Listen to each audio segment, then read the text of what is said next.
Are you middle class? मैं फिर से पूछता हूँ दोस्तों, क्या आप एक मिडिल क्लास में आते हो?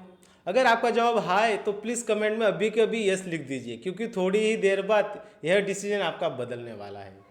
दोस्तों मैं आपको इसको एक स्टोरी के थ्रू समझाता हूँ। विकास और उसकी बहन अपने मदर फादर के साथ रहते थे। जबकि विकास के फादर है वो 25,000 रुपया महीने के कमाते थे, और विकास ने अभी अभी कॉलेज पूरी की है और उसे एक अच्छी सी जॉब लग गई है, जिसमें उसकी स्टार्टिंग सैलरी उसको भी 25,000 मिलती है। यानी कि उसके 25,000 और उसके फादर के 25,000, वैसे उनकी फैमिली की इनकम 50,000 रुपया है। शायद वो आपके हिसाब से 50,000 एक ठीक ठाक अमाउंट है एक मिडिल क्लास के लिए, लेकिन मैं भी ऐसा ही सोचता था। लेकिन संदीप महेश्वरी सर का ये वीडियो देखने के बाद दोस्तों मेरा दिमाग ही हिल गया। तब मुझे पता चला कि एक्चुअली हम लोग मिडिल क्लास है ही नहीं, क्योंकि इस वीडियो में संदीप महेश्वरी सर ने कहा था कि जो आपकी फैमिली की इनकम है उसको डिवाइड बाय आप आपके फैमिली में जितने पर्सन है उसको डिवाइड कीजिए, फिर जो अमाउंट आती है वह अमाउंट दोस्तों अगर आपकी 30 से 40,000 है तो ही आप एक मिडिल क्लास में आ रहे हो। अगर आप विकास की फैमिली की अमाउंट अगर आप कैलकुलेट करते हो तो 50,000 डिवाइड बाय उनकी फैमिली में 4 मेंबर है, तो 50,000 डिवाइड बाय अगर 4 करते हो आप तो वह अमाउंट केवल 12,500 रुपया आते हैं। यानी कि विकास की जो फैमिली है वह मिडिल क्लास नहीं बल्कि पुअर है। तो दोस्तों आप भी अपने फैमिली की इनकम काउंट कीजिए और देखिए क्या आप पर हेड जो अमाउंट है वो 30 से 40,000 में आ रही है। उसके बाद दोस्तों मैंने इंटरनेट पे बहुत सारा रिसर्च किया तो मुझे बहुत सारे अलग अलग रिपोर्ट मिले, जिसमें मिडिल क्लास की जो अमाउंट है वो अलग अलग दी गई है। लेकिन एक रिपोर्ट में दिया गया था अगर आपकी सालाना इनकम अगर 6 लाख से लेकर 18 लाख तक है तो आप एक मिडिल क्लास हो। तो इस हिसाब से अगर दोस्तों फैमिली में अगर किसी एक की अर्निंग पर्सन है, अगर वो 1 लाख की भी सैलरी कमा रहा है और उसके फैमिली में अगर 4 से 5 लोग हैं, फिर भी दोस्तों वो एक मिडिल क्लास नहीं बल्कि वह पुअर में आता है। तो इसी तरह दोस्तों हम अपने आप को एक मिडिल क्लास समझते हैं, लेकिन एक्चुअल में जो ग्राफ है कुछ वो अलग ही है। एक्चुअली 3 लेवल के क्लास होते हैं, अपर क्लास, मिडिल क्लास और लोअर क्लास। अपर क्लास में दोस्तों इंडिया के केवल 2% लोग ही आते हैं, लेकिन हमें मीडिया में, न्यूज़ में और बैंक में जब भी जाते हैं तो हमें बताया जाता है कि सबसे बड़ा वर्ग मिडिल क्लास है। लेकिन जो रिपोर्ट मैंने अभी आपको बताया उसके हिसाब से केवल 3% लोग ही मिडिल क्लास में आते हैं, जबकि अपनी फाइनेंस मिनिस्टर भी अपने एक वक्ता में कहते हैं कि मैं भी एक मिडिल क्लास ही हूँ। तो आप समझ लीजिए कि मिडिल क्लास में अगर 3 लोग आते हैं तो कितने लोग आते हैं, जबकि 95% लोग दोस्तों लोअर क्लास में आते हैं। तो यही सबसे बड़ा ट्रैप है जो कि हम पुअर लोग मानते हैं अपने आप को मिडिल क्लास। एक्चुअली हम मिडिल क्लास नहीं बल्कि पुअर है। जो कि हम अपने आप को एक मिडिल क्लास में मानते हैं, वो हम इस ट्रैप में फंसते कैसे हैं, कौन कौन सी ऐसी चीज़ें हैं जो हमें अमेरिका की ओर बढ़ा ही नहीं रही है बल्कि और ही और पुअर कर रही है। जबकि हम अपने आप को मिडिल मानते हैं लेकिन हम मिडिल नहीं लेकिन पुअर है। तो आज इस वीडियो में सारे ऐसे कारण जानेंगे जिसकी वजह से दोस्तों आप समझ पाएंगे कि हम जैसे लोग कैसे मिडिल क्लास में ही रह जाते हैं और कभी भी अमीर नहीं बन पाते। तो चलिए दोस्तों आज समझते इसी प्रॉब्लम का समाधान कि मिडिल क्लास में से कैसे बाहर निकाला जाए और कौन कौन से ऐसे कारण हैं जिसकी वजह से हम मिडिल क्लास से बाहर निकल पाएंगे। तो चलिए दोस्तों आप और मैं यानी महेश बच्चाओ चलते हैं सुकून भरी जिंदगी की ओर। दोस्तों मैंने जो स्टार्टिंग में आपसे कहा उससे मैं आपको डीमोटिवेट नहीं कर रहा हूँ बल्कि एक सच्चाई है जो मैं आपके सामने रख रहा हूँ। तो अब दोस्तों हम बारी बारी से जानेंगे कि कौन से ऐसे पॉइंट है हम जैसे मिडिल क्लास लोग इस ट्रैप में फंस जाते हैं। सबसे पहला कारण है दोस्तों मिडिल क्लास स्टेप में फंसने का कि हम केवल एक ही इनकम स्रोत पे जिंदा रहते हैं।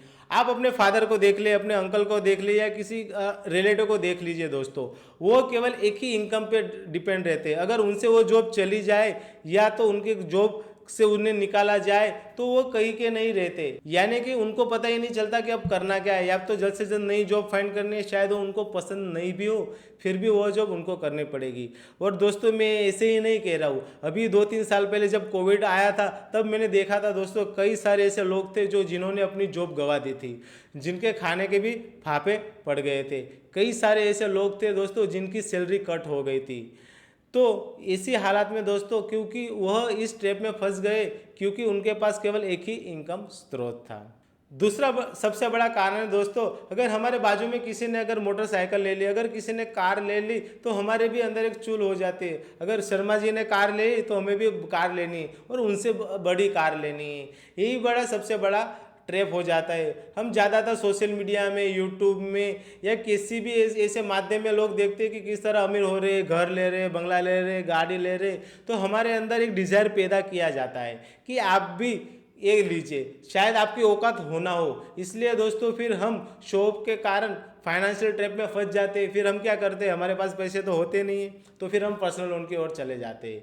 तो इसी तरह दोस्तों जो शौक है वो सबसे बड़ा अमेरिकी और हमारा दुश्मन है। इसलिए दोस्तों जितना भी जल्दी हो सके हमें शौक में नहीं आना चाहिए और एकदम सही रास्ते पे जाके हमें इन फाइनेंशियल ट्रैप से बाहर निकालना चाहिए। अभी फिलहाल दोस्तों मैं आपको ऐसे पॉइंट बता रहा हूँ कि जिसकी वजह से हम मिडिल क्लास ट्रैप में फंसते। उसके बाद अगर दोस्तों ये वीडियो अगर बहुत लंबी नहीं होती है तो मैं दोस्तों इसके अंदर मैं आपको सॉल्यूशन बता दूंगा कि हम इससे कैसे बाहर निकल सकते हैं। अगर ये वीडियो अगर बहुत लंबी हो गई तो दोस्तों मैं दूसरा ही वीडियो बना दूंगा जिसके अंदर मिडिल क्लास से बाहर कैसे निकल जाता है, ये फाइनेंशियल ट्रैप से कैसे बाहर निकल जाता है, वो सारे पॉइंट हो गए और उसके सॉल्यूशन के साथ मैं आपको बताऊंगा कि किस तरह हम मिडिल क्लास से बाहर निकल सकते हैं। तो पहला पॉइंट हमने देखा दोस्तों कि हम एक ही एसेट पे रहते। दूसरा हमने देखा कि हम शॉप में ही पैसा गवा देते हैं।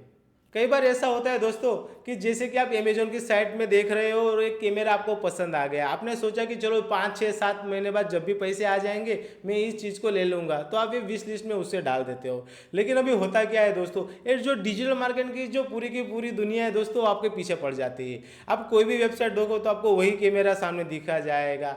अगर आप फेसबुक में जाते हो फिर भी वही कैमरा आपके सामने आ जाएगा।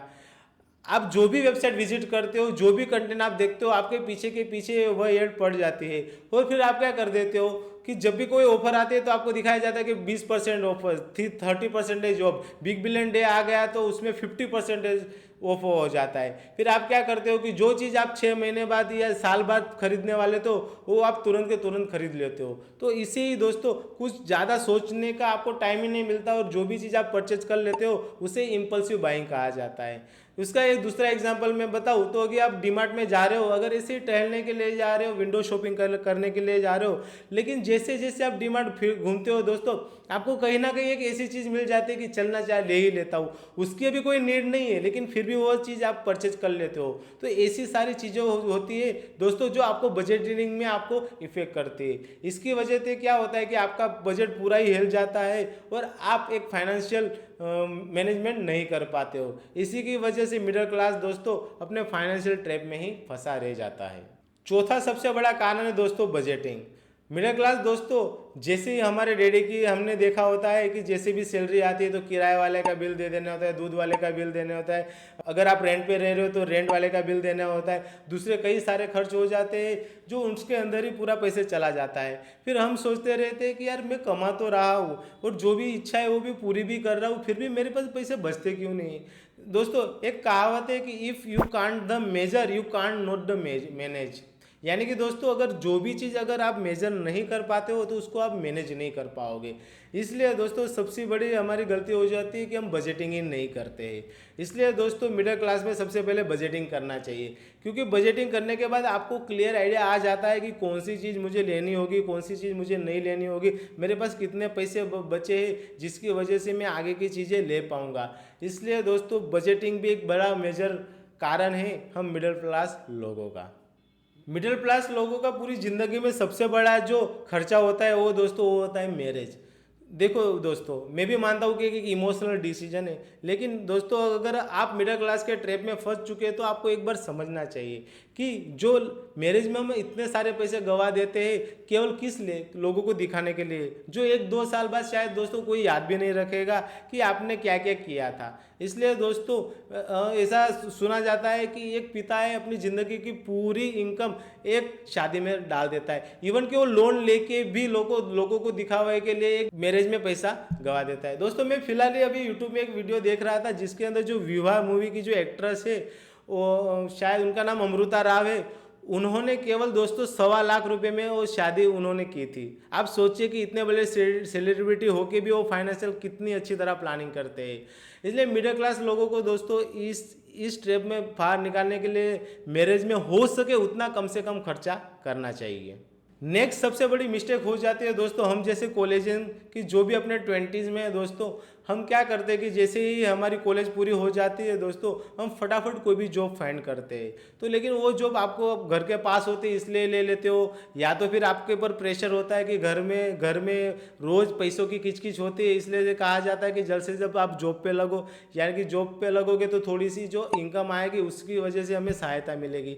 इसकी वजह से दोस्तों कई सारे जो स्टूडेंट होते हैं उनकी जो लायकात होते हैं, उनकी जो कैपेबिलिटी होती है, उनसे भी कम सैलरी में ज्वाइन हो जाते हैं।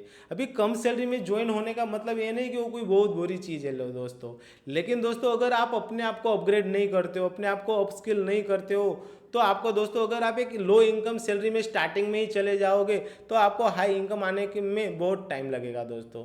अगर दोस्तों मान लीजिए कोई स्टूडेंट है वो अगर 10,000 सैलरी में अगर कंपनी में लग जाता है और उसे केवल सालाना अगर वो 10% उसका इंक्रीमेंट होता है और वो कोई कंपनी स्विच भी नहीं करता, तो उसकी सैलरी डबल होने में तकरीबन लोगों उसको 10 साल लग जाएंगे, यानी कि 10 साल में उसकी सैलरी केवल 10% से ही बढ़ी है। इसलिए दोस्तों वो 10 साल बाद भी उसकी सैलरी 20,000 ही रहती है। ऐसे कई सारे लोग होते हैं, मैं ये नहीं कह रहा था कि हर एक बंदा ऐसा होता है, लेकिन आपको दोस्तों अगर आपकी एक अच्छी एजुकेशन है, अगर आपके पास अच्छी एक स्किल है, तो स्टार्टिंग में आपका टाइम भले थोड़ा चला जाए, 1-2 महीने शायद आपको जॉब ना मिले, लेकिन दोस्तों एक अच्छा सा रिज्यूम स्टार्ट करके अच्छी से अच्छी कंपनी में अप्लाई करके अपने को अपस्किल करके आपको हो सके उतनी अच्छी जॉब आपको पाना चाहिए।